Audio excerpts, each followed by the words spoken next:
You're listening to Boobies and Noobies, brought to you by the Frolic Podcast Network.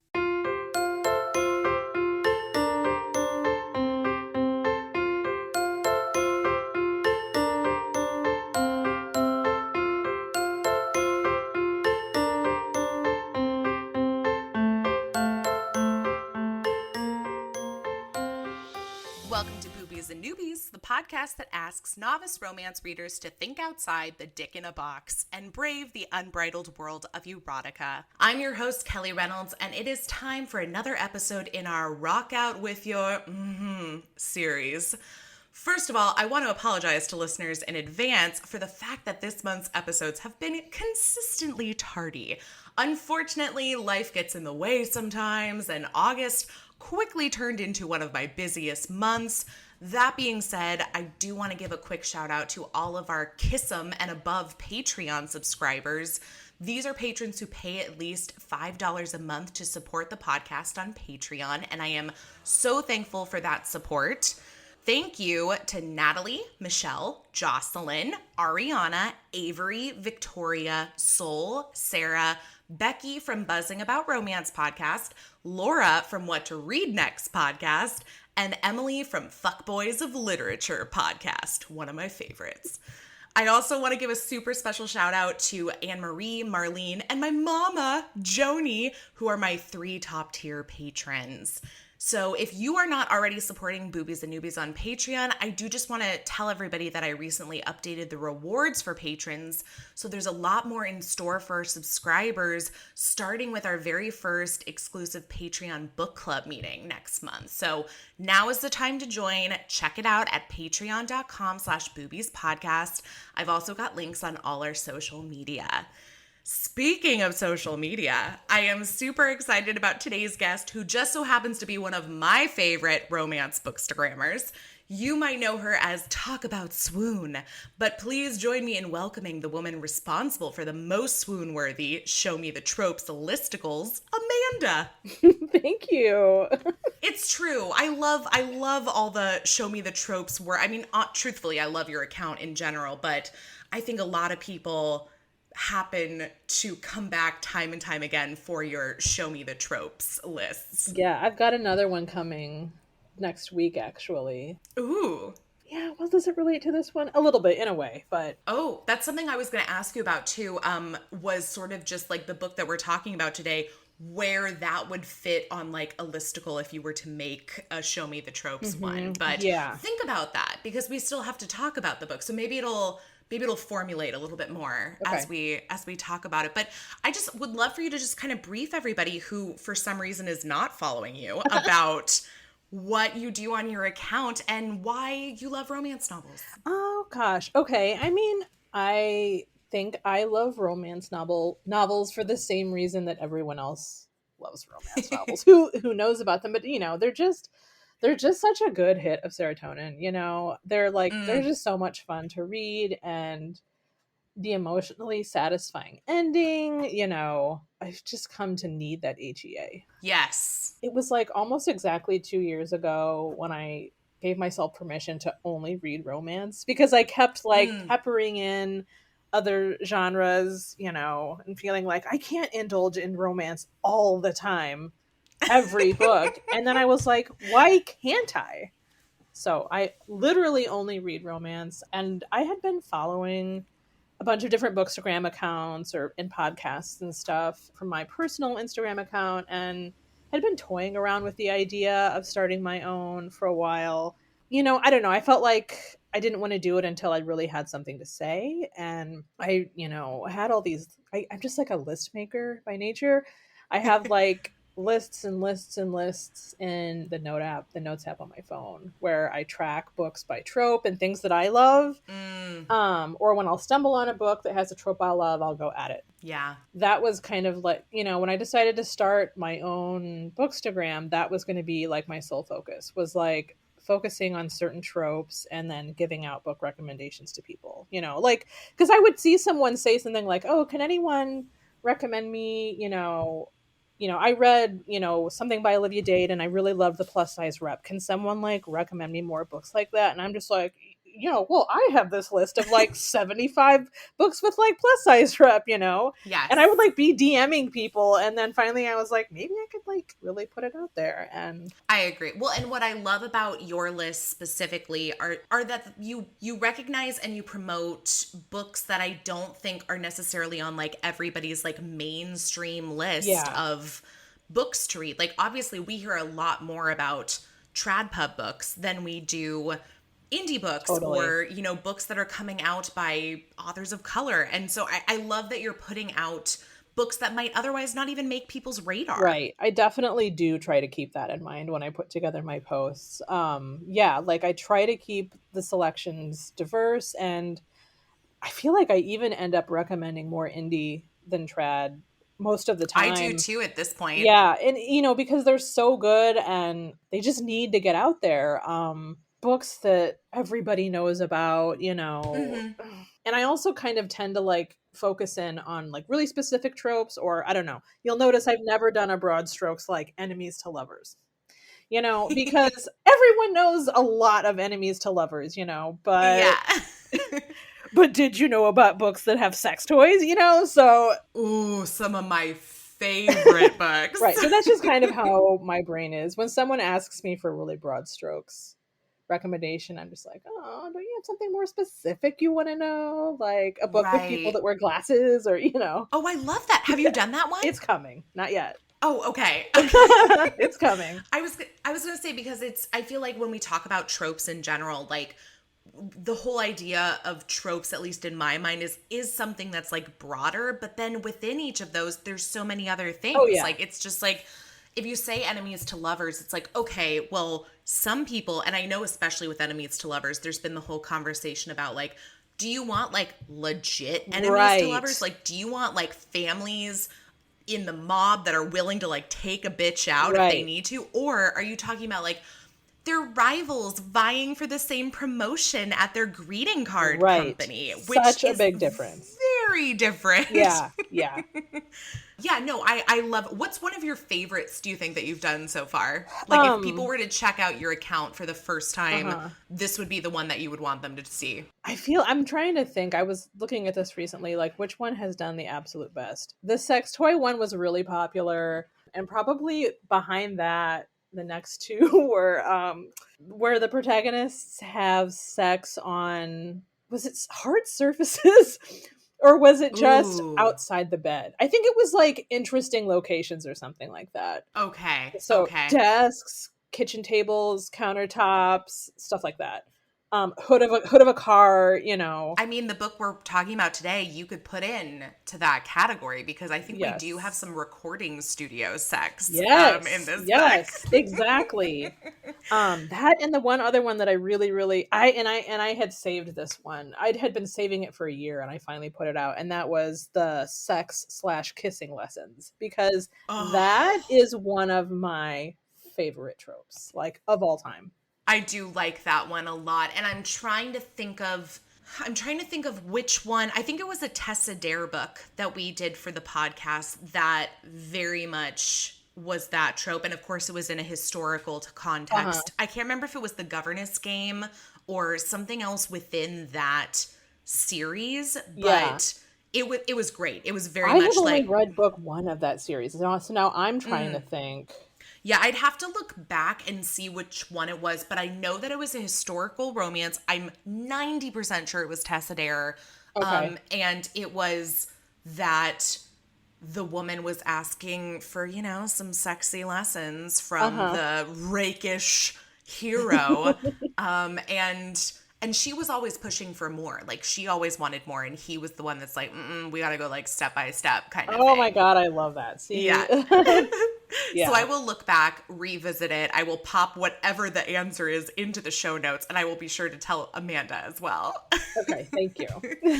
Yeah. So is there a trope or theme that like you haven't covered yet? Like, I know you mentioned the glasses that oh God, is on your list of like, this is the one that I have to do next. So many. I want to do, and I'm about to launch like a new trope recommendation series. It's a little bit different than Show Me the Tropes. Okay. That one I throw out a lot of books, right? But this one is going to be a little more specific and a little more niche with like under 10. So Okay. just a few, because there's like several like tropes or subject matter that I don't have a ton of books for, just a few. Like pegging. There is Yes. That's a trope, Rick, Yes. that people ask for all the time. So it's going to fit perfectly with this new series. But I'm super, super excited about it. I hope it goes over well. My God, there's so many that I want to do and haven't done, like nannies, Oh, librarians, yes, yes. blue collar heroes, man buns, glasses, Man buns. forearms, gray sweatpants, like lists Oh, upon lists gray upon lists. sweatpants. Good God. That could be They're a whole they're coming. freaking Yeah, magazine that they're covers that. coming. Well, you had me at pegging. In which case, by the way, the latest Layla Rain book, she does have pegging in. She did? So, yeah. Oh. Yeah, I'm it's reading an my first by her right now, actually. Oh, good. Okay, so the latest one is What We May Be, and it's an MMF poly Oh, romance yeah. mystery. There's like a serial killer, but yes, Ooh. there's sword crossing, there's pegging. It's got all my favorite things Oh, and dang. murder. Definitely adding that. There you go. So yeah, I'm all for pegging recommendations all day every day. Okay, it's coming.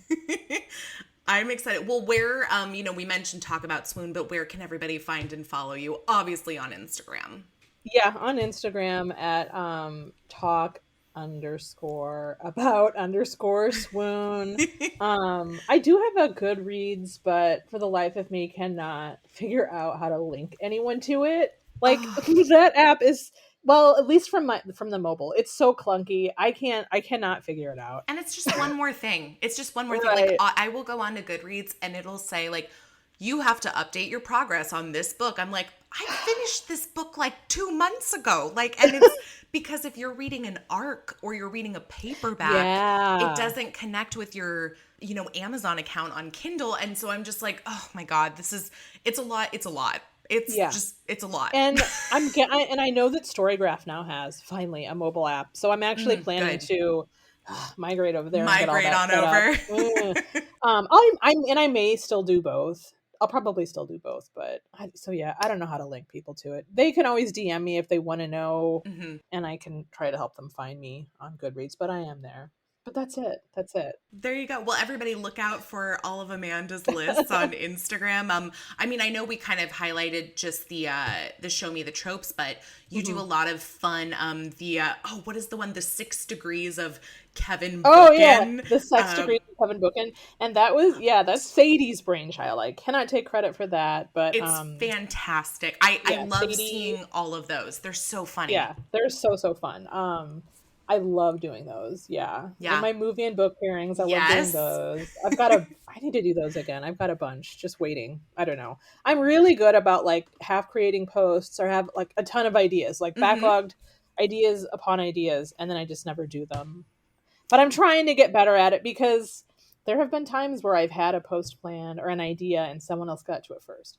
So, sometimes I feel like if I really want to do it, I really should just do it instead of like saving it and then someone else does it first and then it's kind of redundant. I mean, you're talking to somebody who is terrible at like actually writing reviews or like posting anything having to do with, I'm like, oh God, do I have to do this too? And then like the podcast, like I'm just, it's like, I want to do it all. Like, don't get me wrong. I want to do all of it. It's just a matter of time and energy and willpower. And it's like, I could just be watching Schitt's Creek again instead, which is very appealing, especially if you've read, Tessa Bailey's latest book, which just brings you right back into all the Schitt's Creek feelings. Absolutely.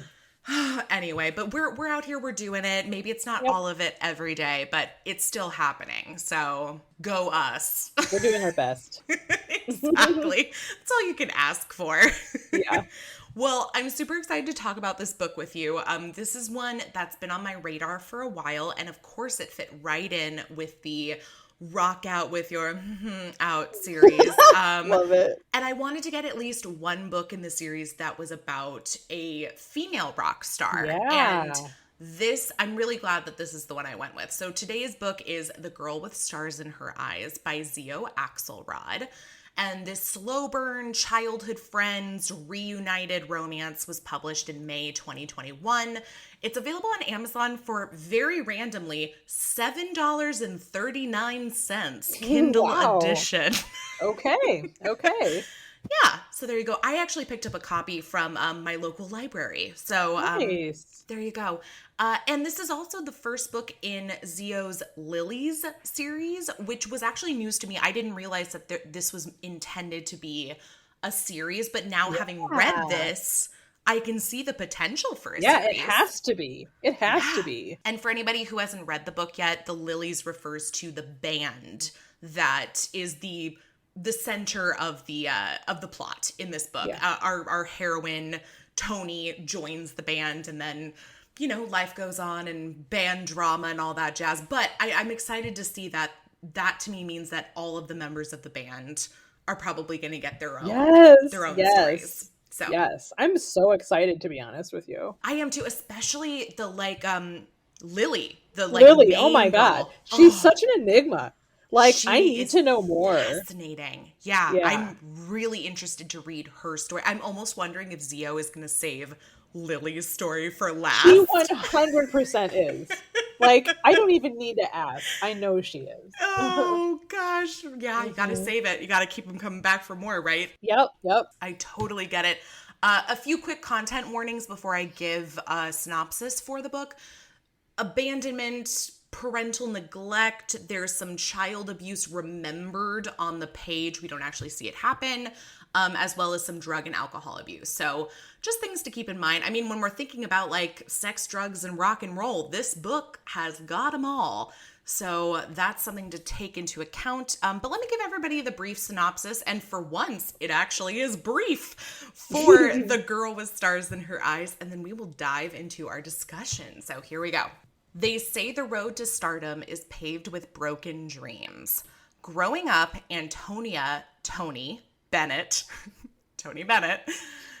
Antonia Toni Bennett's guitar was her only companion until she met Sebastian Quick. Seb was a little older, a lot wiser, and he became Toni's way out, promising they'd escape their small town together. Then Seb turned 18 and split without looking back. Now, Toni B is all grown up and making a name for herself in Philadelphia's indie rock scene. When a friend suggests she try out for the hottest new band in the country, she decides to take a chance. She's in for a surprise when one of the decision makers turns out to be none other than Seb. Toni can handle it, no problem, or it wouldn't be if Seb didn't still hold a piece of her heart, not to mention the key to her future. Oh gosh, the piece of her heart. Yeah, let me mention, by the way, that when Seb turns 18 and splits without looking back, he also takes some of her money with him, which I was like, that's not cool, bruh. Well, he said he took his half. Yeah, it's true. It could have been a lot worse. I had no problem forgiving Seb while reading the book. I know it was harder for Toni, but... for sure. Yeah, he was a good guy. He was a good guy overall. So he was in a shitty situation. He is the one who talks about having some child abuse with his dad and that he just needed to get the hell out of there. So in that case, I'm like, yes, go, get out. Whatever you need to do it. Right. But yeah. I have to make a note too.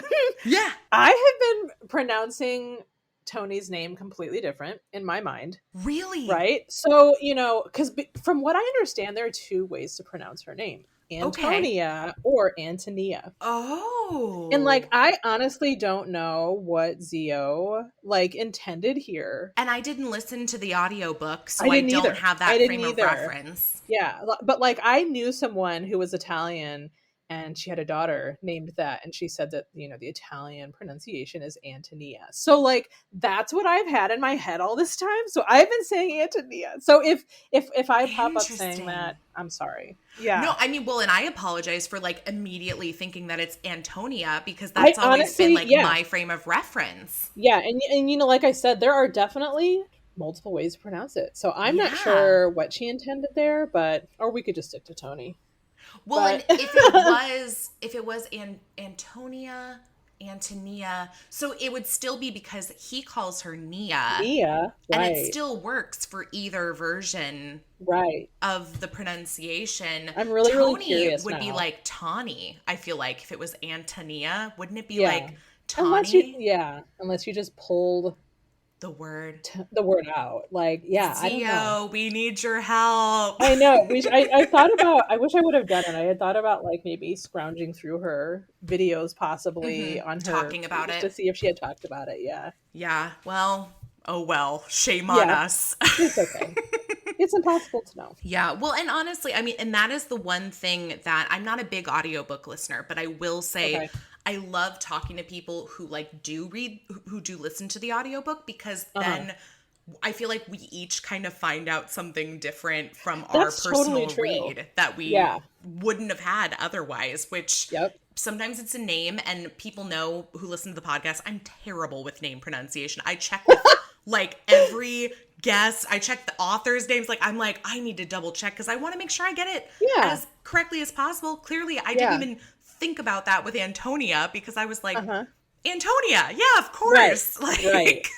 I feel like when you see the name in print, that's definitely where your brain jumps. You know what I mean? And if I hadn't have met this person who corrected me that, actually we pronounce it Antonia, which is also beautiful.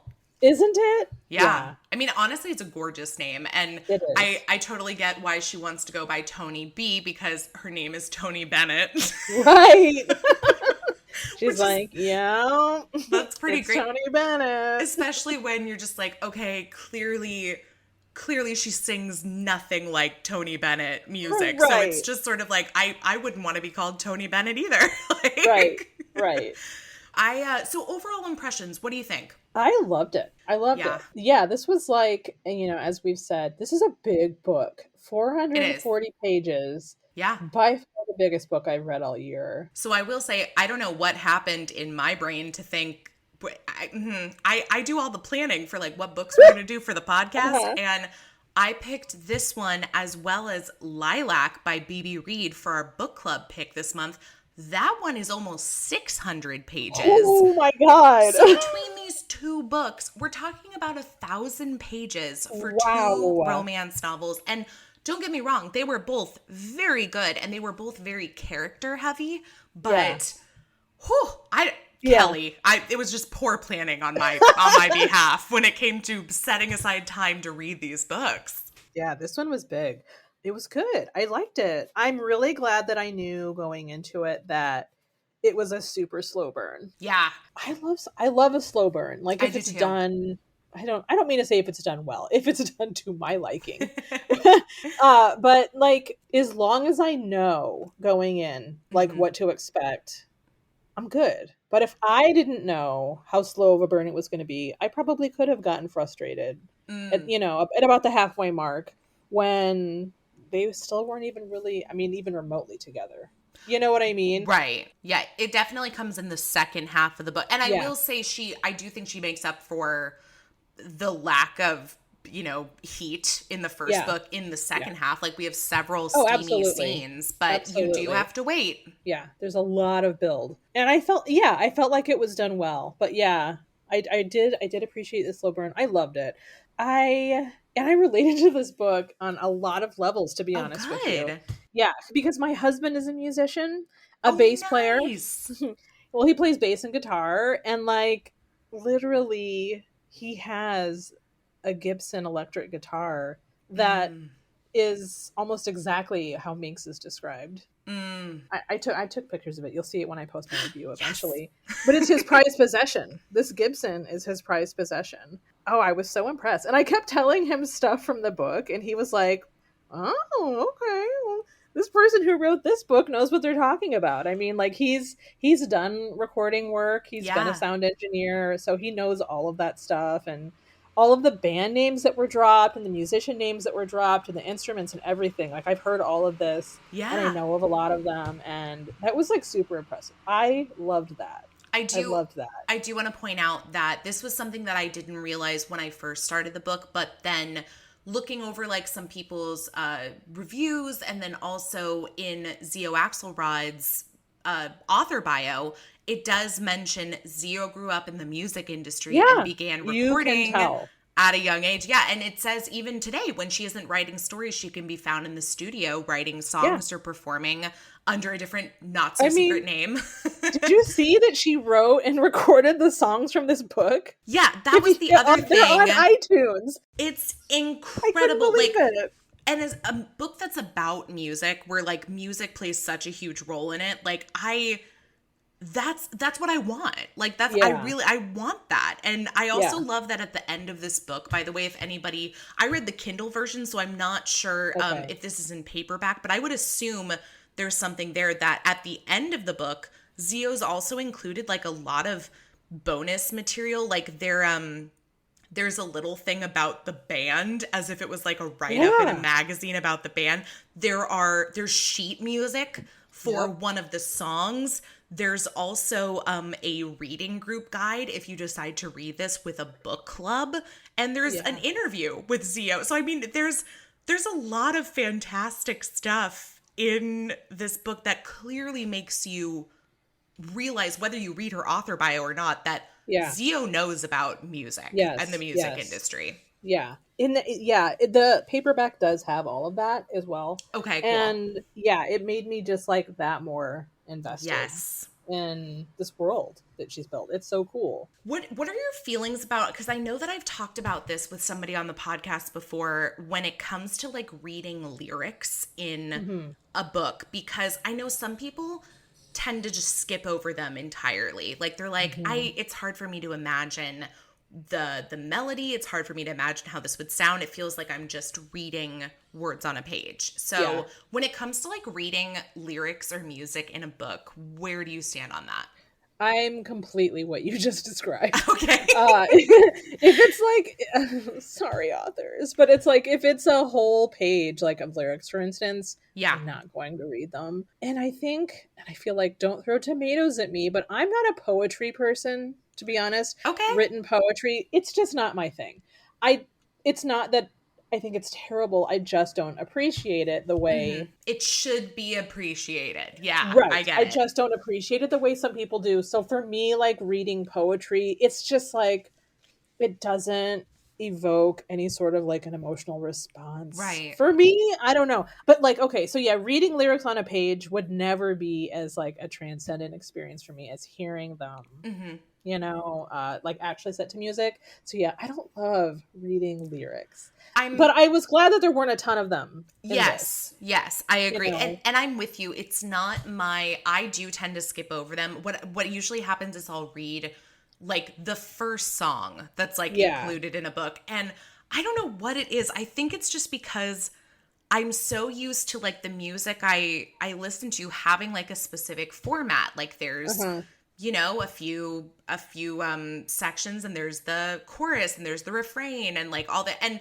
I feel like when I read music in books, it never follows that. Like there's never a chorus. It's just like it feels like you're reading a poem where like nothing rhymes, nothing is repetitive. And I'm just like, I'm having a really hard time picturing how this song would sound. Like, because this does not go with like, at least the music I'm listening to. So I don't, but when you're Xio Axelrod and you go and you record the actual damn thing, right? Then I'm like, okay, now we can talk. And I remember Emma Scott did the same thing for The Girl in the Love Song. She wasn't the one who recorded it, but she did partner with an artist who recorded it. And so when people are going the extra mile and doing that to make it a lot more tangible for readers like us who do not connect with like the lyrics, I very much appreciate it. Yes. It's like such an immersive experience. I even think, Yeah. I feel like I read in the back of the book, of course, I went to go look it up and then I got completely distracted. This happens to me about like Story of my 5,000 life. times a day. But did you see that? I'm pretty sure she created an Instagram page for the Lillys, right? So I was going to go look it up on Instagram, but I guarantee you, as soon as I opened the app, I got distracted by something else and I never did. I never did go look it up, but I'm pretty sure there's an Instagram page for the Lillys. And there is a page on Instagram that is the Lillys Rock and does not have enough followers. It should have more, so I'm going to follow it right now. Okay. And there's actually like an email for booking. Oh my God. See, that is amazing. There's a website and everything. So now I'm just all sorts of curious and I'm going to go explore it when we're done recording. Yeah. So, and I just love stuff like that. I do too. Oh my God. Yeah, look at that. Look at the photos. Yeah, and they have like, here's the single. Come listen to our single. Like, no, this is very clever. Very clever. I'm following this. Wow. There you go. I totally appreciate two more followers to the Lillys Rock on Instagram. Wow. I'm totally, when I post my review for this book, I'm going to link that too. Yeah, well, and it's just like, I love seeing what authors are doing as far as like, how else can we make this immersive? Okay, this is a book about food. Great. I'm going to include a few recipes that they mention in the book. And then maybe they do cooking tutorials on their Instagram, or what have you. And I love that. Like, I want to say, I forget who it was. Maybe it was Susan Mallory, but somebody actually released a cookbook that was based off of the recipes from like their series of books. Wow. And I just thought that was so brilliant. I was like, that's amazing. Yeah. Like, and every romance lover is going to be like, I have a romance novel cookbook. Like, yes, please. That's super cool. Yeah. Also, there should be more of those. I'm just putting that out for like any of the other authors listening. Like, if you want to get together and collect up some recipes from your books and make a romance novel cookbook, I am happy to help with this project.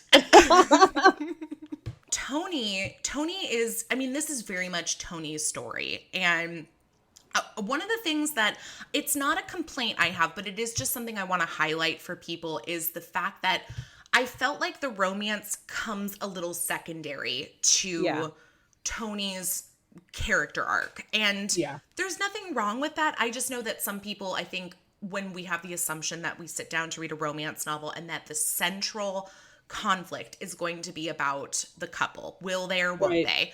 I don't think that's necessarily what you get from this book. Like, there's still the romance. There is still very much, Seb and Toni falling back into first friends and then colleagues and then, lovers. But I do think it's a lot more focused on her development and kind of realizing that she can do more than she's always expected herself to be able to do. Just like actualizing your dreams. And that's great. I'm here for that storyline. I just want to make sure that people who are picking up this book know that the love arc maybe isn't as prevalent as you might expect and or want it to be.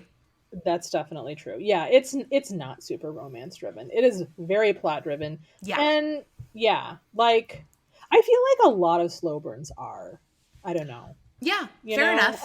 Because you can't have a 440-page book that's also a slow burn that's also romance driven. It just wouldn't be that, or it would just be complete torture the entire time. It would just be a lot of like, they almost kiss, but then they don't, and you're like, well, but this has happened 4 times now. Exactly, like, why? Exactly. So I felt like it worked with this book because it was so long and plot driven, and there was just a lot going on. I don't know, it worked. I felt like once the romance got started, it kept going. I don't know. I felt like the romance was well paced once it got started. You know what I mean? It took a while to get there, but once it got going for me. Yeah. No, I agree. I think it picked up steam like when they had like their first kiss, like it just kind of like then kept moving at like an upward trajectory from there. Definitely. Yeah, I as far as the plot goes too, I mean, we have an incredible guitarist, Toni, who can play like other instruments and just be like, yeah, I'll play saxophone, you know, whatever they need her to do. Yeah. She will do it. But she is very talented and basically is roped into auditioning and eventually is cast as like the replacement guitarist for the band The Lillys, who is the band we will follow in future books, I assume. And it is it's a fun group of characters within the Lillys, as well as Seb, who's like their manager. And I also like the God, it's been a few days since I finished it, but I like the other guy too, the British guy that's like their lawyer. Yeah, his friend. Yeah, I want him to get a story too, because I like him. I know, because I can't decide if they're gonna.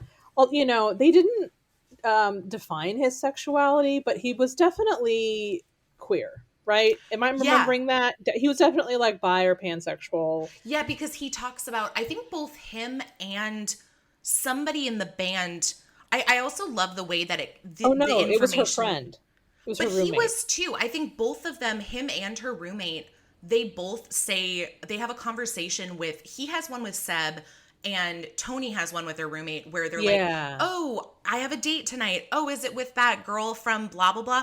No, I dumped her. It's with this guy from blah, blah, blah. Yes. And I just thought it was really interesting that we see that with both a male character and a female character. Yes. I was like, I actually really liked it. I appreciated that. Jordan. Yeah, he's British. There were like several Brits. Also, Elton, the one who runs the club where she plays sometimes. Yes, in Philly. I loved all the supporting cast. I have to be honest. I did too. We have the cool bar that she plays at in Philly. Yeah. We have the recording studio that's like Richie. The one that was like, it used to be cool maybe like back in like the 70s or 80s, and now it's kind of like but we want to like revitalize it.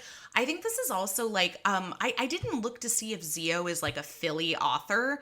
She is. Okay. I'm pretty sure she lives in Philly. That doesn't surprise me, because it really does feel like this would be like a fun one where it's like if you were doing like a literary walking tour of Philly to like put together something for this book, because there's a lot of great stuff. You know, they stop for food and they go to like a dive bar and they do this. And I love that. I love when people are highlighting cities that, you know, maybe aren't New York or Los Angeles. Like it's nice to see other cities that like I'm less familiar with. So I'm like, ooh, okay. And I'm going to Philly in November, so I'm very excited. Cool. I loved how Philly kind of became like their safe haven. Like they just like could not deal. They like could not deal in New York. No, too much. It was just too much. Too much. Also, I mean, come on, Richie is definitely like seeing her roommate. I want there. Can we get a novella or something? I know. Like, and I thought that's need where more. It was going, and then all of a sudden they were like already hooking up. I'm like, damn it! Yeah. Damn it! Come on, just a novella, something. Just a little bonus content. Make it a bonus holiday story in your newsletter, Xio. Like. Because I'm just like, okay, the math isn't mathing. If we're gonna get a book for each member of the Lillys, plus we're like, oh, can we maybe get Jordan's too? Unless he ends up hooking up with a member of the band, which he could. Fine by me. Fine by me. But like, we gotta have Richie and the roommate too. Like, there's just a lot of stories. I gotta have these. Yep. I know. I need to have. Lillys is like top priority. Like we need to get Lily of the Lillys. The other one that I'm curious about, and I don't know how I feel with the ending for her, is Candi, the bitch of the group who, you know, I kept waiting for maybe there to be some kind of, I don't want to say a redemption story for Candi, but just like some ending that was like maybe a little more hopeful for Candi. Like I wanted her to turn it around in some way, like because she's clearly got something going on underneath this, you know, just getting drunk and wasted and showing up and everything. And so I was like, are we going to see her go into treatment? Are we going to see her like take steps to get better. Well, and like that may be to come. Like I have a feeling Candy's not going anywhere. I mean, if the books follow the band members, I feel like she'll probably still be around. Also, I mean, okay, am I the only one who was picking up on? Was there something between Candi and Lily? And Lily, absolutely. Or Candi, Lily, and Seb? That's what I got. I thought that they had sort of like a triad situation. Yes. And that for him, it was maybe like a little more casual. Like, we're just kind of like hooking up. And then there seemed to be something a lot deeper between Lily and Candi. And I was like, what if Candi and Lily are Lily's book? You know what I mean? That could be really interesting, especially since I feel like a major trend lately in romance is we're seeing a lot of like villains redeemed. Like, and I know she's not a villain, but like she's the villain of this story. She's a villainous she was character. if there was a villainous character, it would be her. I don't feel like she was overtly, well, I don't know, she was a bit sabotagey. There was a lot going on. She was messed up. Messed up.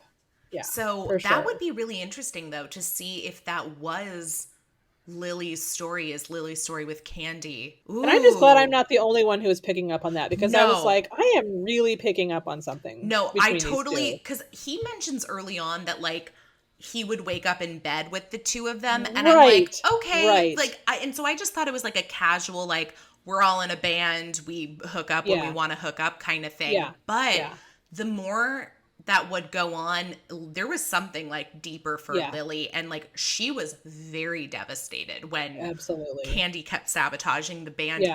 And it wasn't like they had like an age-old friendship, because he was the one to introduce the two of them. He brought them together.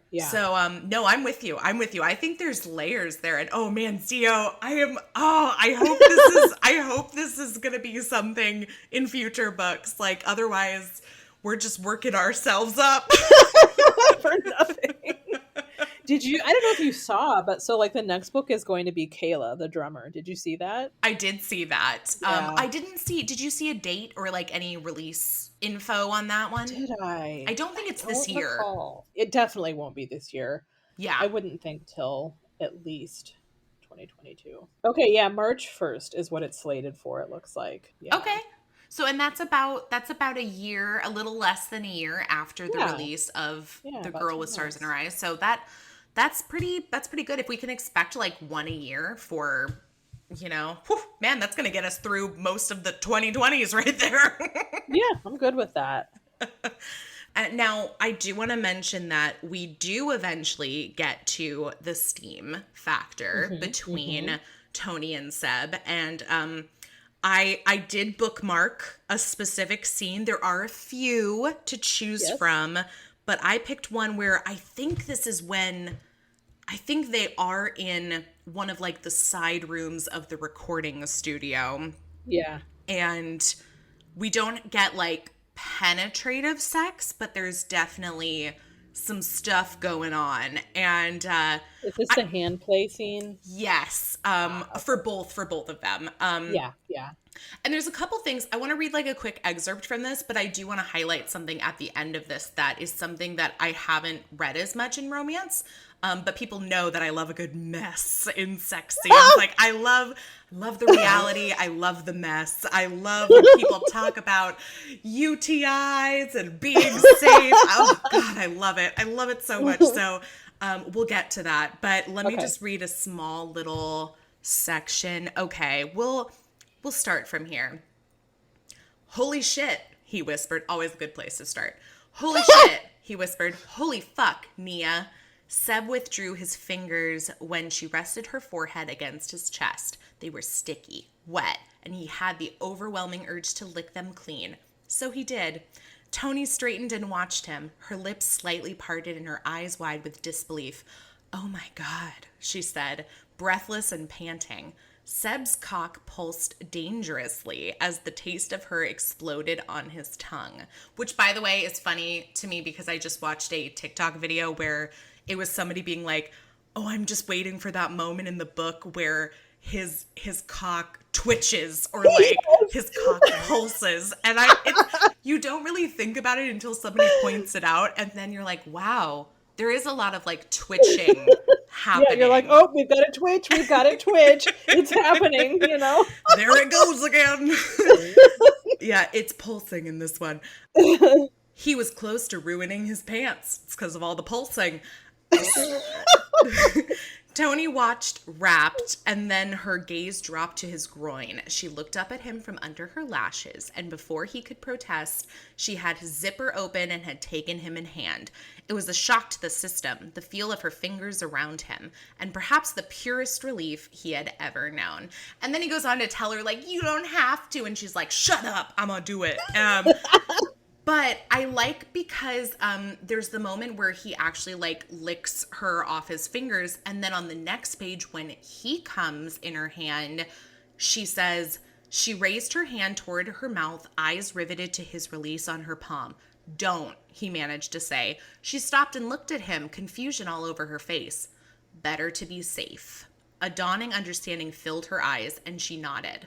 I thought that was interesting that he was specifically like, no, don't taste my cum because I should. I was a little confused. I assumed that it was just like he was like, nah, I don't know. I haven't been tested in a bit. I want to like make sure everything's safe. But because I was like, I don't know what else it could have referred I kind to. of assumed that that's what he meant as well. But then there never was any like explicit declaration later on of, I'm clean. I have been tested. But then again, I guess there also wasn't any exchanges of fluids. So, and we only really hear about him. We hear about him like having, you know, been with both Lily and Candi and everything. So I just was kind of like under the assumption like, okay, maybe, you know, since he's kind of hit the scene, like he's been living the rock star lifestyle. You know, yeah, that actually makes sense. But I thought that was an interesting inclusion because that's not something that I usually see. It's usually like, lick it up, baby. Not. Yeah, absolutely not. Also, one thing that I mean, okay, like, don't get me wrong. I love a good, you know, his... Say it, Amanda. You know, her fingers didn't quite meet, right? Oh, one of those moments. But I also appreciated that his size was never talked about in this book. So many books. And like, I feel like you can't, you know, you can't like, you can't swing a dick without hitting a book with a big dick. You know what I mean? Behold the quote of the episode. Right? No, but you're totally right. I completely understand. I mean, the amount of books you read where it's like, she wrapped both hands around him and her hands still didn't touch. And you're like, good Lord, what does this man have in his pants? Yeah. No, but I guess I appreciate that every once in a while you do find a book where like the size isn't talked about at all. Mm-hmm. You know? Yeah. Not at all. And it was just a nice. Dick. It was a little refreshing. Yeah. Yeah. Yeah. I'm with you. And we don't have to talk about like how she has like the tightest pussy ever. Too. Right. I'm just like, okay. I mean, maybe it's not. That's okay too. Exactly. Oh my God, you're so right. There you go. There's a new what the trope new trope list to do is like books where she doesn't have a tight pussy and his dick isn't mentioned. Oh God. That'll be one to think about. But no, I think it is a slow burn for sure. It's still there. You do get to that burn element because when they finally hook up, you're like, oh, thank God. It is hot. Yeah. I've been waiting, but I'm really excited to see where this series goes, especially with like how much Xio clearly knows about like the music industry. Like, I want to know, what do we get to see like the Lillys tour? Do we get to see them like go to a music festival? Are they recording That'll be more? Really like, fun. What comes next in terms of like their music career? Like, I'm just as interested in that as I am very the romance. Much just starting out. They hadn't had they even put out an album yet? Like, I don't think so. No, they were like they were working like, in the studio, but that was it. Yeah, they were just rehearsing. I don't even think they had actually recorded their first like full-length album yet. So like they're very much just getting started. So okay, well, any last thoughts before we wrap up and give the book a few grades? I loved the little, redemption arc we got for her dad, for I did too. Mo. I did too. I And that surprised really, me. yeah, I really liked it. And I also really enjoyed how she handled her mom in the end, to be honest, because I could just feel it. I was like, oh God, it's coming. Just with like, You knew she had to come back. She yeah, had she had to to come come back. back. And I was just like, oh great, now we're going to do that thing where she like Mm-hmm. keeps enabling her and bailing her Mm-hmm. out and blah, blah, blah. And Mm-hmm. I was so glad that she was just like, no, And no. that's like a storyline where I'm perfectly fine where there's not like a concrete resolution, wrap it Yeah, up, put a bow on it. Like, yeah. this is a woman who left her daughter at her father's house, who she didn't even know, No, to, she never even met. yeah, to go pursue her own music career. And that was it. Like, we haven't Yep. seen or heard from her. And so I was like, this is a toxic person. Like, this is a Yeah. person we do Oh, for not sure. need to give a complete like story to, much less No. wrap it all up. This is somebody we need to cut out of our Yeah. lives. Like, so Yeah. do it. Like, just And I leave it was behind. so glad that she did. Yeah, Yeah. me I too. really liked how her parents were handled. And I liked that, the dad, he's not perfect, Hmm. but you just got a little bit more of an insight into who he is. Yeah. I liked it in the He's end. he's like that dad where, they never compliment their kid. They never like go watch their soccer games or anything, but then like when they die, in their closet you find like this scrapbook with like every Yeah. news clipping like Oh. about them. Uh-huh. And I was like, "Oh, I'm glad that we got to see this happen before he's dead." Like, I mean, Yeah. I'm glad that Yeah. we got to like see this happen, because then it gives you like this idea of like, oh, moving forward, like maybe they will have a relationship together, and Yeah. it'll still be a little strained. Hmm. But Mo, he came to her Yeah. I show. know. That was so cute. That was very sweet.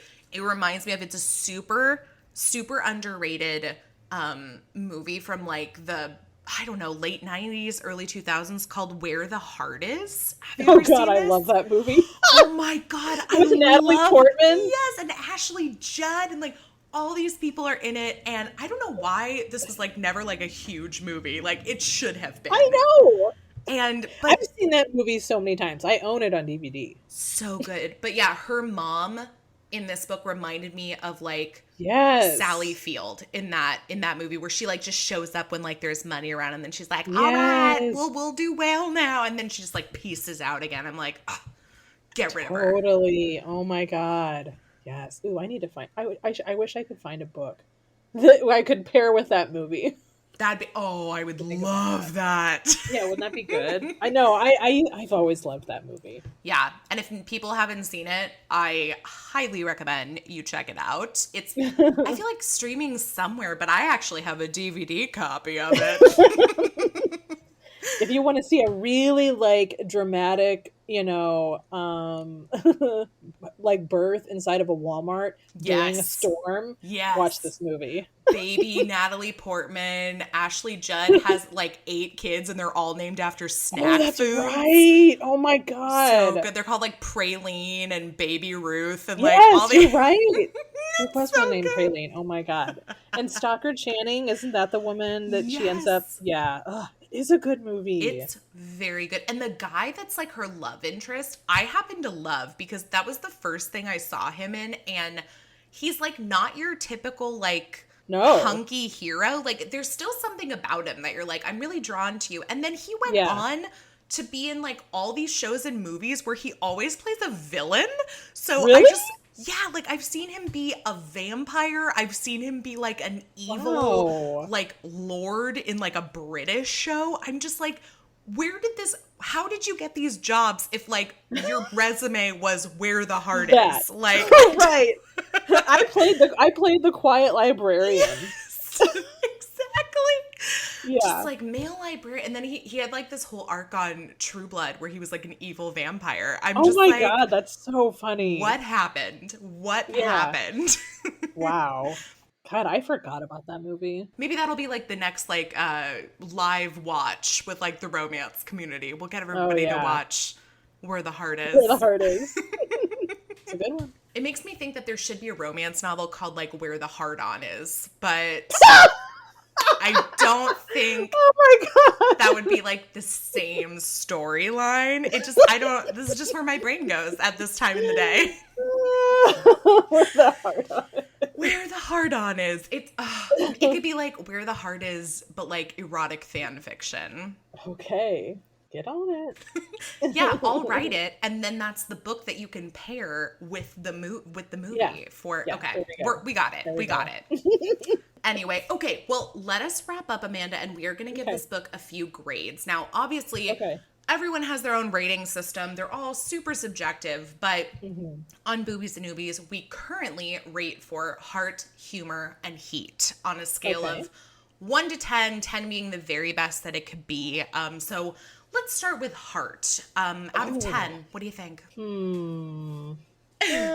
6, 7. The book didn't have me like super in my feels, but it's okay. Right.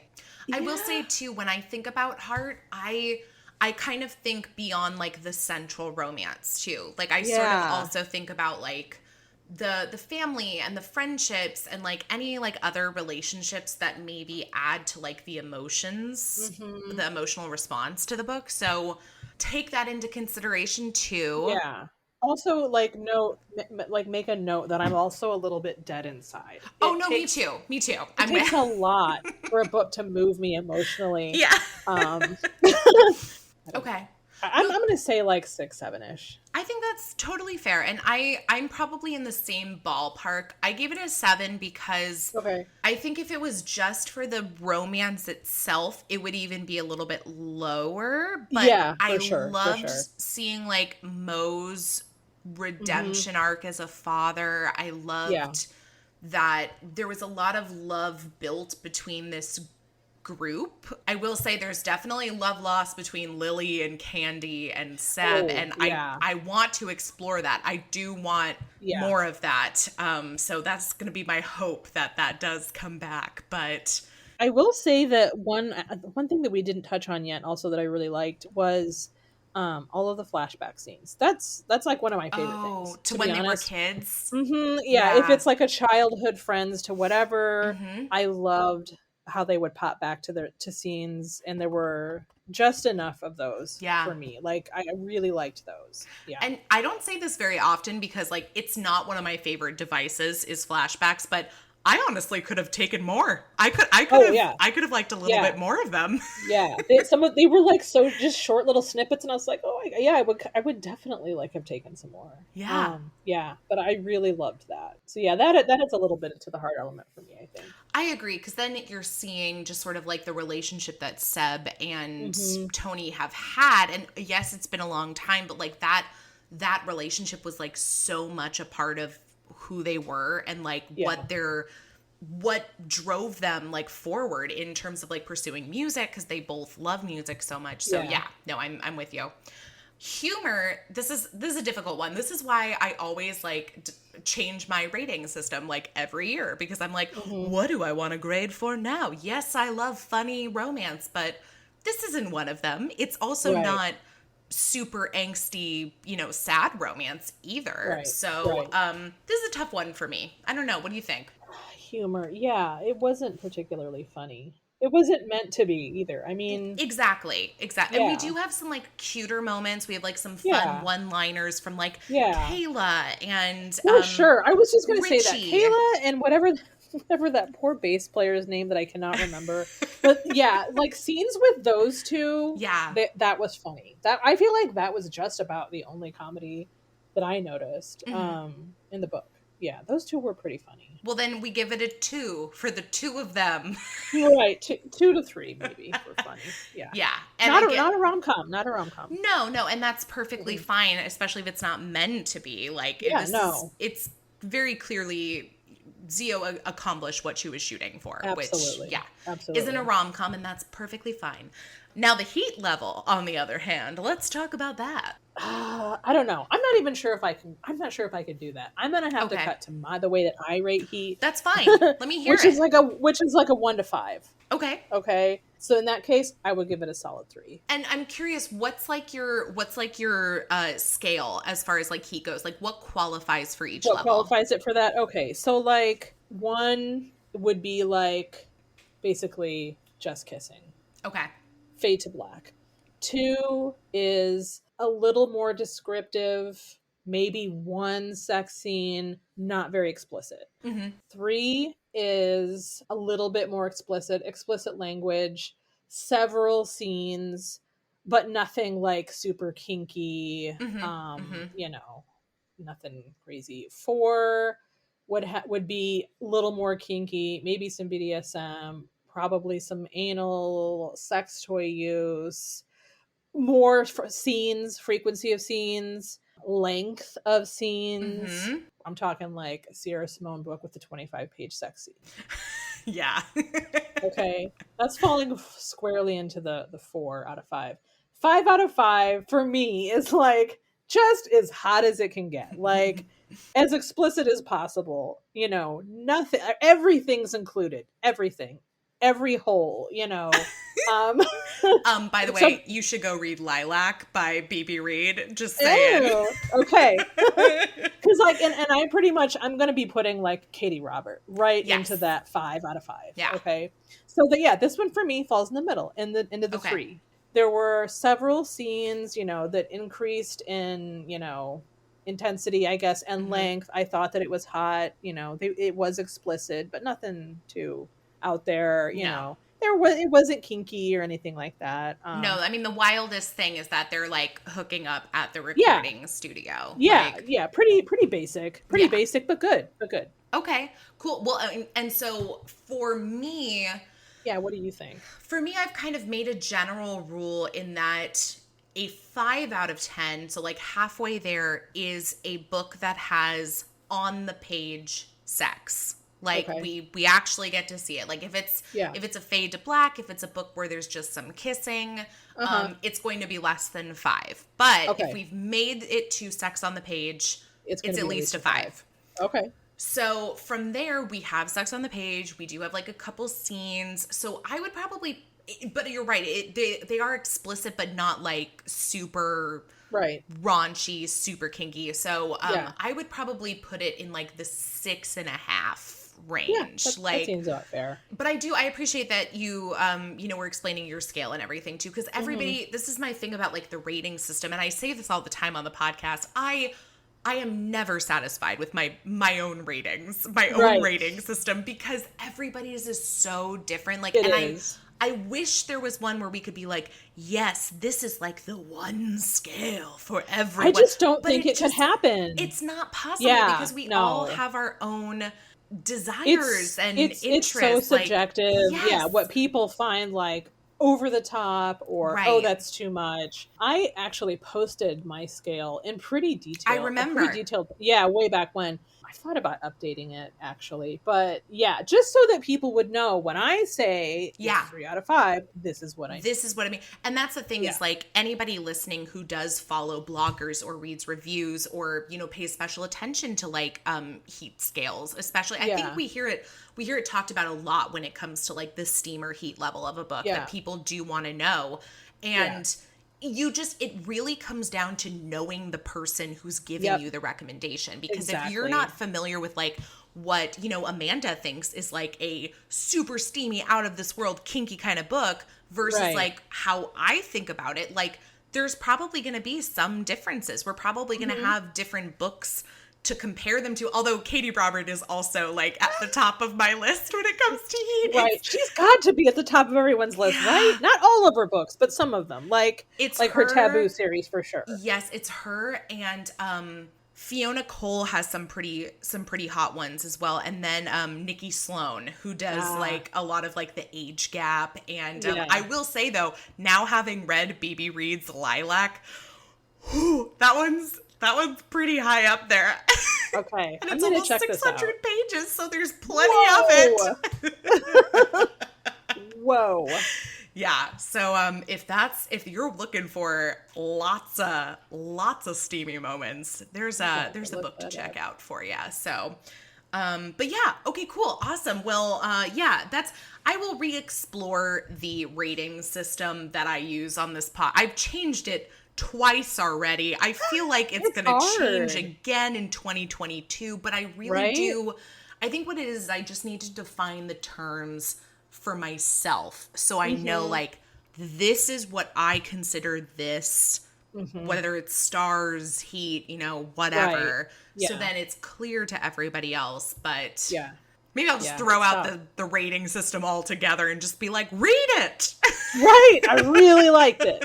And I think when you end up vibing with people that you kind of realize that you have very similar reading tastes, you know, and eventually it's like, you know, you trust this person. It's like, they wouldn't steer me wrong. I don't even need to know, you know, if they said it's good, it's good. Or I'll probably think that it's good. Which is why I follow you on Instagram. Thank you.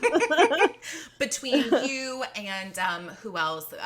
Bisexual book nerd. We've had her on the show before. I love Ellie. Yeah, there's several people who are like my go-to where I'm like, ooh, okay, Ellie liked this book. Great. I'm going to check this one out. Oh, Amanda recommended this book. Okay, cool. I know it's going to be something I like. So you just find your people and you leech onto them and don't let go. You do. Well, Amanda, this has been such a delight, and thanks for having me. Yeah, you are always welcome. I am a huge fan of your Instagram page, and I can't wait to see what lists pop up next. Oh yeah, be sure and tune in tomorrow. I've got a new one going up. All right. Well, and by the time this episode comes out, you'll probably have had a few more. Oh God, you're right. I keep forgetting about that. Me and my tardiness. I'm so sorry, everybody. But I promise there's a lot of great stuff coming in September. By the time this episode drops, I'm sure it'll be September, let's be honest. So everyone will know that we're doing a Hot for Hollywood series for September. Ooh. So yes, we've got movie stars. We've got reality TV. We've got a stuntman romance. So Love that. Yeah, I'm excited. And then just beyond that is my favorite month of the year, Cocktober. So she's coming.